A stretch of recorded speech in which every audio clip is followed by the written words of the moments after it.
मेरी उम्र 22 वर्ष है और मैं दिल्ली के एक छोटे से कस्बे में रहती हूँ। मेरा नाम सोना है और अपने नाम की तरह मैं भी बहुत ज़्यादा हसीन और खूबसूरत थी। जब मेरी शादी हुई तो मेरे पति के सोने के बाद मेरी ननद मुझे चुपके से अपने कपड़े पहना देती थी और घूंघट उठाकर पलंग पर बैठा देती थी। थोड़ी देर बाद एक आदमी मेरे कमरे में आता और मेरा हाथ पकड़कर पूरी रात रोता रहता और जाते समय मेरी गोद पैसों से भर देता। मैं नंद के डर की वजह से घूंघट भी नहीं उठा सकती थी। एक रात मैंने चुपके से नंद के दुपट्टे में एक छेद कर दिया और जैसे ही रात को वह आदमी कमरे में आया, मैंने छेद में से उसको देखा तो मेरे पैरों के नीचे से ज़मीन निकल गई, क्योंकि वह तो मेरा अपना ही। मैं एक बहुत खूबसूरत लड़की हूँ और मैंने अपने लिए सपने भी बहुत ही खूबसूरत देखे थे, लेकिन ज़रूरी भी नहीं है कि जैसा हम सोचें वैसा ही हो। हम सोचते कुछ हैं और होता कुछ है, और मेरे साथ भी ऐसा ही कुछ हुआ, क्योंकि मेरी तरह मेरा भाग्य खूबसूरत नहीं था। मेरी शादी एक बहुत ज़्यादा बदसूरत इंसान से हो गई। न सिर्फ वह बदसूरत था, बल्कि वो लोग इस कस्बे के बदनाम लोगों में से थे। उनके माँ बाप नहीं थे, घर में सिर्फ दोनों भाई बहन थे और एक बुढ़ा चाचा ही रहता था। सब लोग कहते यह लोग कुछ गड़बड़ हैं, मगर फिर भी मेरी माँ ने मेरी शादी इस घर में कर दी। मेरे पापा हमारे साथ नहीं रहते थे, उनका काम दूसरे देश में था और उनको छुट्टी बहुत मुश्किल से मिला करती थी। इसी कारण से घर के सारे फैसले मेरी माँ ही लिया करती थी। जिस इंसान से मेरी शादी हुई थी उसका नाम केशव था और वह पूरे कस्बे में सबसे ज़्यादा सुस्त और गंदा इंसान था। सब इसको कहते थे कि इसका कभी कुछ नहीं हो सकता, क्योंकि यह बहुत ही सुस्त है। मैंने तो इनके घर के बारे में यह भी सुन रखा था कि इनके घर से बहुत ही गंदी तरह की बदबू आती है। अगर कस्बे से कोई भी इनके घर जाता तो बदबू की वजह से उसका वहाँ रुकना मुश्किल हो जाता था। फिर भी मेरी माँ मेरी शादी उस घर में कराना चाहती थी। मुझ में कोई बुराई भी नहीं थी और मैं तो एक बहुत खूबसूरत लड़की थी, इसमें मेरी कोई गलती भी नहीं थी।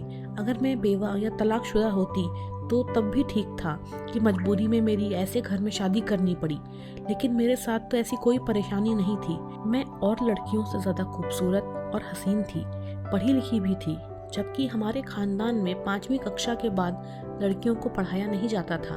और मेरे अंदर इतनी सारी अच्छाइयाँ होने के बाद भी माँ बाप ने मेरा रिश्ता केशव के साथ तय कर दिया। इस बात पर हमारा पूरा गांव हंस रहा था कि हमारे गांव की सबसे खूबसूरत लड़की का रिश्ता केशव जैसे इंसान के साथ तय हो गया है। केशव इस टाइप का लड़का था कि जिसका मजाक हमारे कस्बे के हर घर में उड़ाया जाता था। लोग उसे बहुत ज़्यादा तंग करते थे। मैं तो यह सोच सोच कर ही मरी जा रही थी कि वो मेरा पति बनने वाला है। जब मैं केशव के साथ अपने किसी दोस्त के घर जाऊंगी तो वह मेरी कितनी हंसी उड़ाएंगी और बातें सुनाएंगी। मैंने अपनी माँ से बहुत बार लड़ाई की और उन्हें साफ साफ मना किया कि मैं शादी बिल्कुल नहीं करना चाहती हूँ। इसी बात पर मेरी माँ ने मुझे 2-4 थप्पड़ भी लगा दिए, जबकि बचपन से लेकर आज तक मेरी माँ ने कभी मेरे ऊपर हाथ तक नहीं उठाया था। पर जब भाग्य ही साथ न दे तो किसी से क्या शिकायत करनी। यहाँ तक कि मेरी शादी केशव के साथ हो ही गई। पापा शादी वाले दिन ही आए, थोड़े गुस्सा हुए, पर तब तक मेरी शादी केशव से हो चुकी थी। मैं दुल्हन बनी अपने कमरे में बैठी थी। सच में इनके घर में से एक बहुत गंदी बदबू आती थी, लेकिन मैं यहाँ से उठकर कहीं नहीं जा सकती थी। मैं तो बस प्रार्थना ही कर रही थी कि केशव मेरे कमरे में ही ना आए, और आ भी जाएं तो मेरे पास ना आए। लेकिन जब दरवाज़ा खुला तो सच में केशव नहीं आया था, बल्कि केशव की बहन रचना ने कमरे में कदम रखा था। वो 42 वर्ष की थी और अभी तक उन्होंने शादी नहीं की थी। उन्होंने आते ही अचानक से मेरे हाथ पकड़ लिए और मेरे हाथ पकड़कर रोने लगी। मैं परेशान हो गई कि यह ऐसी हरकत क्यों कर रही हैं। उन्होंने कहा कि मैं बहुत मुश्किल में हूँ, मुझे तुम्हारी मदद चाहिए। मैंने कहा कैसी मदद चाहिए थी और वह मुझसे इस समय मदद क्यों मांग रही हैं, जबकि इस समय मुझे खुद ही मदद की ज़रूरत थी, क्योंकि मैं केशव के साथ अपनी ज़िंदगी की शुरुआत नहीं करना चाहती थी।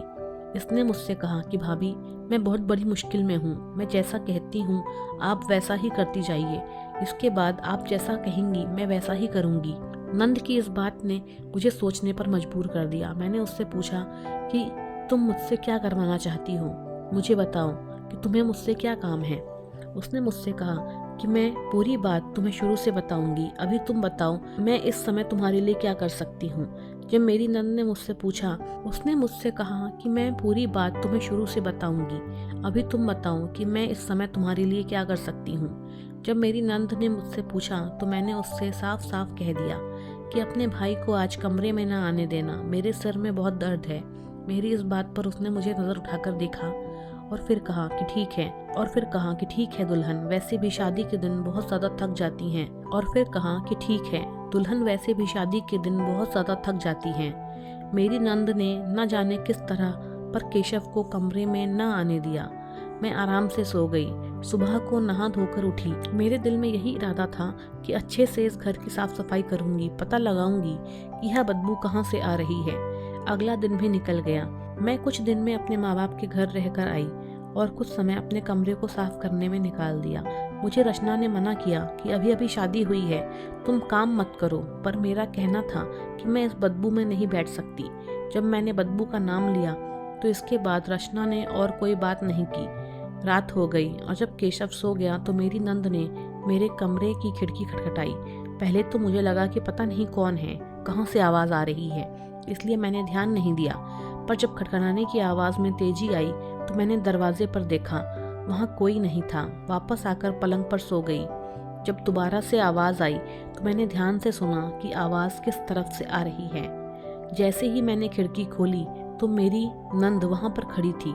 इसने मुझे बाहर आने का इशारा किया। जब मैं बाहर आई तो इसने मुझसे कहा कि मैंने आपसे एक काम करने का वादा किया था, आपको वो काम आज ही करना है। मैंने अपनी नंद से कहा कि काम क्या है, पहले मुझे ठीक तरह से समझाओ, क्योंकि उस समय भी मेरे मन में कस्बे वालों की ही बातें चल रही थीं, क्योंकि कस्बे वाले इन दोनों भाई बहनों को बिल्कुल अच्छा नहीं समझते थे। मैं झूठ नहीं बोलूंगी, मगर उस समय मेरे दिमाग में वही सब बातें चल रही थीं कि यह मुझसे ज़रूर कुछ गलत काम ही करवाएगी, या फिर इसका कोई चक्कर होगा जिसका हल यह मुझसे निकलवाना चाहती है। वो मेरा हाथ पकड़कर मुझे अपने कमरे में लेकर आई और अपनी अलमारी से एक सूट निकालकर मुझे पहनने के लिए कहने लगी। मैंने हैरत से उससे पूछा कि मैं तुम्हारे कपड़े क्यों पहनूं, वह भी रात के इस वक्त। उसने मुझसे कहा कि पहले आप यह कपड़े पहने, फिर मैं आपको सारी बात बताती हूँ। मैंने अपनी नंद से कहा कि पहले वह मुझे शुरू से सारी बात बताएं, तभी मैं इसके कपड़े पहनूंगी। वह अचानक से तेज तेज रोने लगी। मुझे उसके आंसू नकली नहीं लग रहे थे। वे रोते रोते मुझसे कहने लगी कि हम दोनों बहन भाई बहुत छोटे थे जब हमारे माँ बाप हमें छोड़कर इस दुनिया से चले गए, और उस समय हमारे हालात ऐसे थे कि हमारे पास खाने को भी कुछ नहीं था। यह जो आज केशव भाई की हालत है वह उसी वजह से है। जेब में पैसे नहीं थे, हाथ में कोई हुनर नहीं था, करते तो क्या करते। कहते हैं ना, गरीबी से बड़ी कोई बद्दुआ नहीं होती और भूख से बड़ी कोई बीमारी नहीं होती। हमने कैसे कैसे करके दिन रात काटे हैं यह हमें ही पता है। हमारा कोई अपना तो था नहीं, बस एक चाचा ही थे, उसने हमारा साथ दिया। कभी कभी खाने को रोटी दे देता था, कभी कभी 3 दिन बाद खाना मिलता था, तो कभी 4 दिन बाद खाना मिलता था। ऐसे ही करके घर का सारा सामान बिक गया। जब केशव भाई बड़े हुए तो फिर जगह जगह काम करके हमने यह घर बनाया। जैसे तैसे करके हमने अपना घर चलाया। मोहल्ले वाले जो हमारे बारे में बातें करते हैं हमारी पूरी सच्चाई नहीं जानते हैं। हम बहुत गरीब और मजबूर लोग हैं। मैंने अपनी नंद से कहा कि मुझे कहानी ना सुनाएं, जो काम है वह बताएं। इसने मुझसे कहा कि आपकी गलती नहीं है, आप भी मुझे गलत ही समझेंगी, लेकिन इस गरीबी से तंग आकर मैंने एक बहुत अजीब सा काम कर डाला है। अजीब से काम से तुम्हारा क्या मतलब है? कौन सा अजीब सा काम किया है तुमने? फिर उसने मुझे एक बहुत अजीब सी बात बताई और सच में उस बात को सुनकर मैं बहुत ज़्यादा हैरान हुई। और यह भी सच है कि ऐसी चीज़ों के बारे में मैंने आज तक सिर्फ सुना ही था, लेकिन ऐसा इंसान नहीं देखा था जिसे इन बातों पर विश्वास भी हो। और वो मुझे बताने लगी कि वे गरीबी से तंग आकर एक तांत्रिक के पास गईं। उस तांत्रिक ने मुझे एक टोटका बताया जिसको करने में पहली कोशिश में फेल हो गई, और उसकी वजह से हमारे घर से यह गंदी बदबू आती है। अगर तुम्हें उस बदबू को खत्म करना है तो तुम्हें मेरे साथ मिलकर उस टोटके को पूरा करना ही होगा, वरना तुम कुछ भी कर लो, इस घर से बदबू खत्म नहीं होगी और ना इस घर के हालात ठीक होंगे। और अब तुम मानो या ना मानो, तुम भी इस घर का हिस्सा हो। केशव तुम्हारा पति है और हम लोग ही तुम्हारा परिवार हैं, इसलिए तुम्हें मेरी मदद करनी ही होगी। मैंने अपनी नंद से पूछा कि किस किस्म का टोटका है। उसने मुझे बताया, तुम्हें इस टोटके को पूरा करने के लिए रोज दुल्हन की तरह तैयार होकर और घूंघट निकालकर एक अच्छा सा जोड़ा पहनकर अपने बिस्तर पर बैठना है और रात 1 बजे के बाद एक आदमी मेरे कमरे में आएगा। यह बात साफ नहीं थी कि वह आदमी कौन होगा, लेकिन एक आदमी कमरे में आएगा और वह मेरा हाथ पकड़कर मुझसे कुछ बातें करेगा और मुझसे यह कहा गया कि इस टोटके को करने में मुझे बहुत सारी दौलत मिलेगी, मतलब मुझे इतने पैसे मिलेंगे कि मेरे सारे ख्वाब पूरे हो जाएंगे। लेकिन टोटका करने के पहले ही दिन जब वो आदमी मेरे कमरे में आया तो मैं उसे देखकर डर गई और मैंने नज़रें उठाकर उसको देख लिया। और उस रात के बाद से 3 महीने तक मेरी बहुत ज़्यादा तबीयत खराब रही। मुझे इतना तेज बुखार रहने लगा कि 3 महीने तक मैं बिस्तर से उठ ही नहीं सकी। तबीयत ठीक होने के फौरन बाद मैं उस तांत्रिक के पास दोबारा गई। उसने बहुत से मंत्र जाप किए और मुझसे कहा कि तुम्हें एक बार और आखिरी मौका दिया जा रहा है भाभी, अब तुम्हें ही मेरी मदद करनी है। मेरे कपड़े पहनकर बिस्तर पर घूंघट निकाल कर बैठना है। रात को वह आदमी आएगा और तुम्हारे हाथ पकड़कर तुमसे कुछ बातें करेगा और कुछ भी हो जाए तुम्हें उस आदमी को नज़र उठाकर नहीं देखना है। यह बातें सुनकर मैं बहुत ज़्यादा डर गई थी, लेकिन मैंने अपनी नंद को पता नहीं चलने दिया था कि मैं डर गई हूँ। बस मैं उसे मना करने की कोशिश करती रही। मैंने उसको कहा कि मैं ऐसा कोई काम नहीं करूँगी। अमीर होने का लालच तुमने किया है, सारी गलती तुम्हारी ही है कि तुमने यह सब काम किया। मैं गलत काम करने में तुम्हारा साथ क्यों दूँ? तब मुझे रचना ने एक ऐसी अजीब बात बताई जिसे सुनकर मैं बहुत ज़्यादा डर गई। उसने मुझसे कहा कि मैं बिना वजह नहीं रो रही थी। अब चाहे कुछ भी हो जाए आपको मेरी मदद करनी ही होगी, क्योंकि तांत्रिक ने मुझे बताया है अगर 15 दिन के अंदर ही इस टोटके को पूरा न किया जाए तो इस घर में रहने वाले हर इंसान की मौत हो जाएगी। मैंने नंद से कहा कि मैं ऐसी बातों पर विश्वास नहीं करती हूँ, तुम्हें ही होगा इन बातों पर विश्वास। इतना सुनते ही मेरी नंद मेरे पास आई और आंखें बड़ी करके मुझसे बोली, तो यह बदबू कहाँ से आ रही है? अगर तुम चाहो तो पूरा घर धो लो। अगर यह बदबू चली जाएगी तो समझ लेना मैं झूठ बोल रही हूँ, और अगर यह बदबू नहीं गई तो फिर तुम्हें मजबूरन मेरी बातों पर विश्वास करना ही होगा। सच बात तो यह है कि मैंने इस घर को साफ किया है और घर का कोना कोना छान मारा था कि यह बदबू कहाँ से आ रही है। मैं इस बदबू को खत्म करने की नाकाम कोशिश पहले ही कर चुकी थी। फिर भी मैंने अपनी नंद से कहा कि वह मुझे 1 दिन का समय और दे दे। मैं फिर से कोशिश करना चाहती हूँ। अगर मैं इस कोशिश में नाकामयाब रही तो फिर मैं तुम्हारा काम ज़रूर करूँगी। अगला पूरा दिन मैंने घर की साफ सफाई में निकाला, पूरे घर को धो डाला, मगर मैं हैरान थी कि इतनी साफ सफाई करने के बाद भी बदबू आ ही रही थी। फिर मैंने सोचा शायद मेरी नंद की बात सही है, वो सच में कुछ गलत कर बैठी थी। अब मुझे इसकी मदद करनी थी, क्योंकि अगर वह सच बोल रही थी तो यह टोटका भी सच्चा था, और अगर मैं उसकी मदद करके इस अमल को पूरा न करती तो मैं भी मर सकती थी। मुझे अपनी जान बचानी थी। तभी मैंने देखा मेरी नंद अपने कमरे में बैठी बच्चों की तरह रो रही है और भगवान से माफ़ी मांग रही है और कह रही थी कि हे भगवान, मैंने पैसों के लालच में पड़कर बहुत बड़ी गलती कर दी, मुझे माफ़ कर दे और हम सबकी जान बचा ले। हम सबकी जान पर बनी है, मैं क्या करूं? मैंने सोचा कि आखिर क्यों कोई 42 वर्ष की समझदार औरत ऐसी हरकत करेगी। मैंने अंदर जाकर उसके कंधे पर हाथ रखा और इससे कहा कि मैं तुम्हारी मदद करूंगी। मेरी मदद ने मुझसे कहा कि यह बात केशव को पता नहीं चलनी चाहिए, क्योंकि वह शुरू से इस सब में शामिल नहीं है। अगर यह बात उसको पता चलेगी तो वह बहुत ज़्यादा गुस्सा होगा और फिर हम यह टोटका कभी पूरा नहीं कर पाएंगे, क्योंकि यह एक आदमी की बात है और कोई मर्द कभी बर्दाश्त नहीं करेगा कि उसकी पत्नी ऐसा करे जिसमें उसकी पत्नी की इज्जत को खतरा हो। ना ही कभी राजी होगा। वह कभी नहीं चाहेगा कि उसकी पत्नी को एक गैर मर्द के साथ अकेले बैठना पड़े। मैंने अपनी नंद से कहा कि बैठने तक तो ठीक है, लेकिन देख लेना कहीं कुछ गलत ना हो जाए। उसने कहा नहीं, ऐसा बिल्कुल नहीं होगा, क्योंकि मैं पहले ही यह काम कर चुकी हूँ। बस इतना ध्यान रखना कि चाहे कुछ भी हो जाए तुम उस आदमी की तरफ नजर उठा कर न देखना, चाहे तुम्हारे सर पर छत ही क्यों न गिर जाए। उस आदमी की आंखों में न देखना, बस नजर झुकाकर बैठी रहना। मेरा दिल बहुत परेशान था। मैंने अपने कमरे में आकर मम्मी को कॉल की। मैं मम्मी को यह सब बता नहीं सकती थी, लेकिन सोचा कि थोड़ी देर उनसे बात करने से मेरा मन थोड़ा हल्का हो जाएगा। लेकिन तभी मुझे याद आया कि मैं तो अपनी मम्मी से नाराज़ थी, क्योंकि उन्होंने ही ऐसे घर में मेरी ज़बरदस्ती शादी कराई थी। मेरे पापा तो उनकी इस बात पर गुस्सा थे। जब माँ ने पूछा कि तुम खुश हो या नहीं, तो मुझे गुस्सा आ गया। मैंने उनसे कहा कि यह पूछने का हक आप खो चुकी हैं। ऐसे घर में कोई कैसे खुश रह सकता है? क्या है इस घर में जिसकी वजह से मैं खुश हो जाऊं?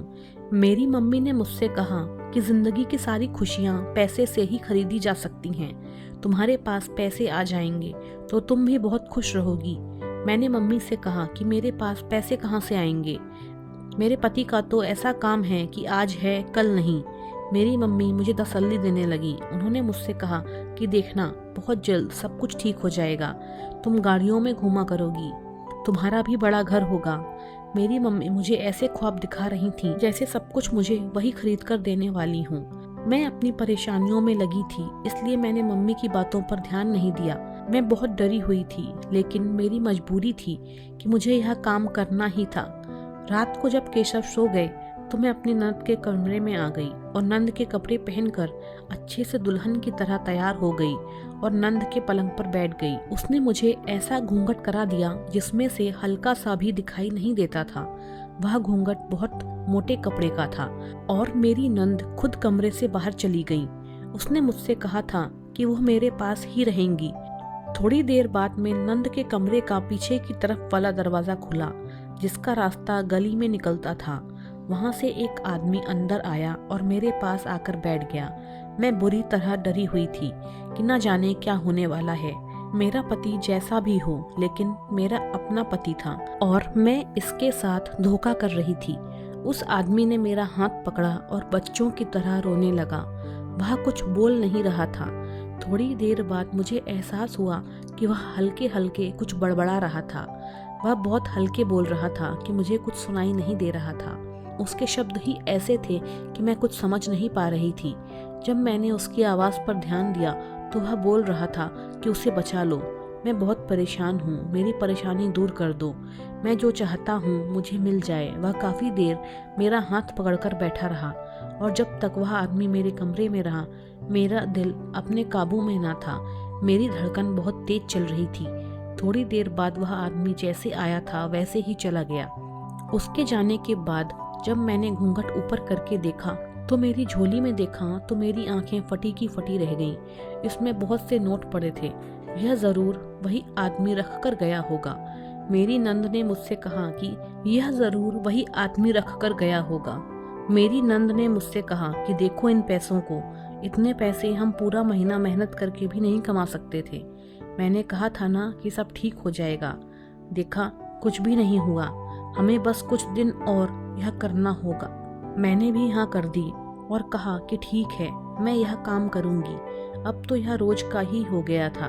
वह आदमी रात को आता और मेरी झोली पैसों से भर देता था, लेकिन वो सारे पैसे मेरी नंद मुझसे ले लेती। वो बहुत खुश होती।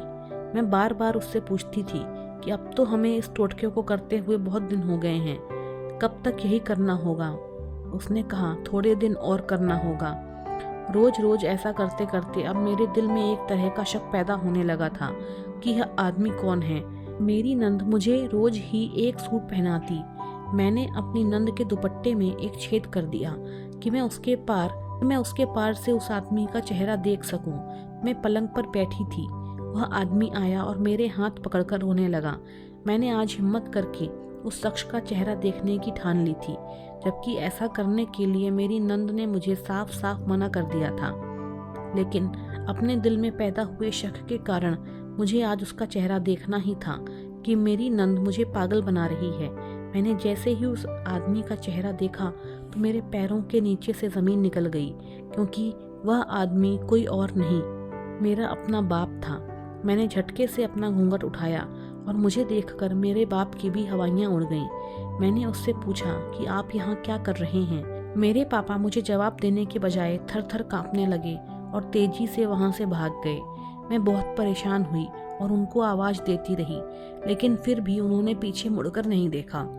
मेरी आवाज़ सुनकर मेरी नंद कमरे में आ गई और अपना सिर पकड़कर बैठ गई, क्योंकि वह समझ चुकी थी कि यह क्या हो चुका है। मैंने अपने नंद की कलाई इतनी जोर से पकड़ी कि उसकी चीख निकल गई थी। मैंने उससे पूछा कि बताओ, यह सब क्या कर रही हो? तुमने मेरे पापा को फंसा रखा है, तुम मेरी फैमिली को ब्लैकमेल कर रही हो। इतना सुनकर उसने झटके से अपना हाथ छुड़ा लिया और मुझसे कहा कि जाकर अपनी माँ से पूछो।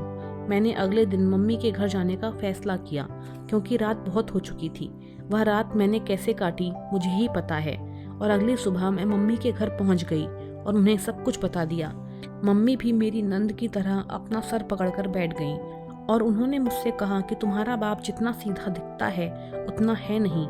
उसने हमसे छुपाकर दूसरी शादी कर रखी है, और इतना ही नहीं, उसने अपना सारा पैसा, घर जायदाद उस दूसरी औरत के नाम कर दिया है। यह जो तुम्हें हमारे घर में गरीबी के ढेर नजर आ रहे हैं, यह सब तुम्हारे बाप का ही किया धरा है। वरना हमारे पास घर भी था, जायदाद और कारोबार भी, वो सब उस औरत ने छीन लिया। सुना है अब वह औरत बहुत ज्यादा बीमार रहने लगी है।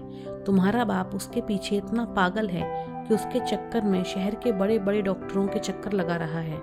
मैंने तुम्हारे बाप के खिलाफ प्लान बनाया था और तुम्हारी नंद को मैंने इसमें शामिल किया था, क्योंकि वही यह काम कर सकती थी।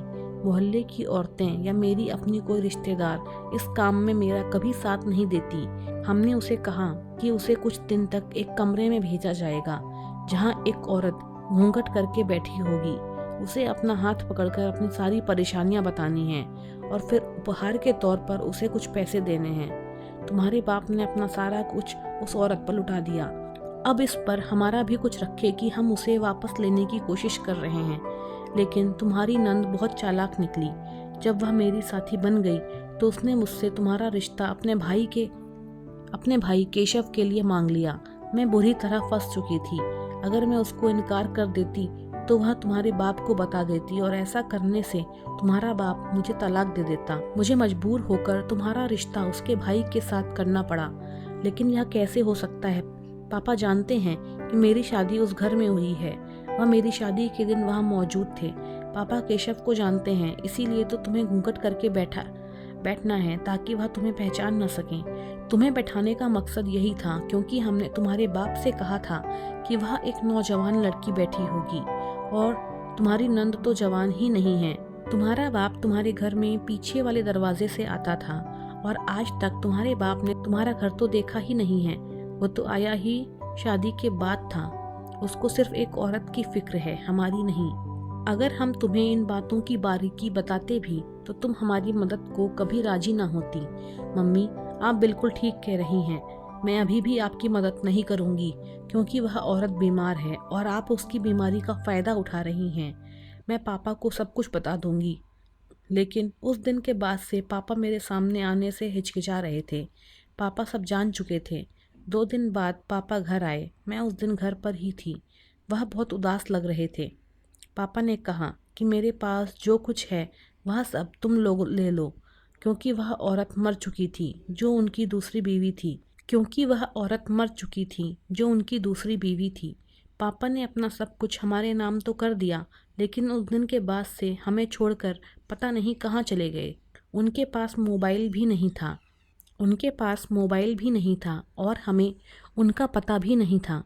मेरी मम्मी को घर दौलत सब कुछ मिल गया था और उनकी सौतन भी इस दुनिया से जा चुकी थी, लेकिन अपने साथ में उनका सुहाग भी ले गई थी। मैंने इस बात से यही सीखा कि चाहे कुछ भी हो जाए, अपनी ज़िंदगी के हम सफ़र के साथ कभी भी धोखा नहीं करना चाहिए।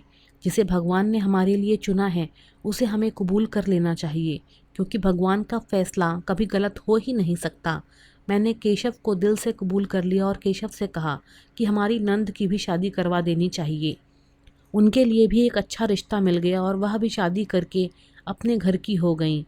इसी बीच मैंने केशव को सबके साथ उठने बैठने, बातचीत करने के तौर तरीके सिखाए और उनसे कहा कि अपनी पढ़ाई फिर से शुरू कर दें और साथ ही छोटा मोटा कोई कारोबार कर लें।